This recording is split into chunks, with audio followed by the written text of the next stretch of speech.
মা, বাবা, আমি তোমাদের কুলাঙ্গার ছেলে নই। আমি আজকাল বুঝতেই পারি না কি করব, কি করে সবাইকে খুশি করব। আর বাকিদের মতো নর্মাল জীবন যাপনের কেরিয়ারের স্বপ্ন আমি দেখি না, নর্মাল কাজগুলোও পারি না। আমি এরকম আলাদা, এতে আমার কি করা? যে কাজগুলো ভালোবাসি মন দিয়েই করি। আমি অলস নই, জাস্ট এই সমাজের ছাঁচে তৈরি করা পুতুল নই। সমাজ তো সেই রাস্তাকে এবড়ো খেবড়ো আনসেফ বলে, যেই রাস্তায় তারা কোনোদিন যায়নি। আমি সেই রাস্তায় বেরিয়ে গেছি বাবা।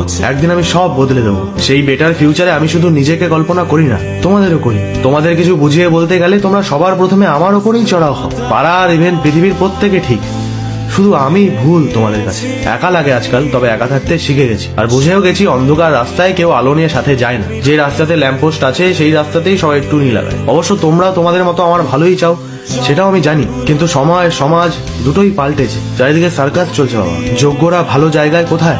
তবে সময়ের অপচয় করছি না মা, সময়ের অপেক্ষা করছি। একদিন প্রমাণ হবেই তোমরা লুজার জন্ম দাওনি। সেদিন তোমার পাড়া, তোমার সমাজ, তোমার পৃথিবীকে ডেকো আর বলো আমি তোমাদের ছেলে।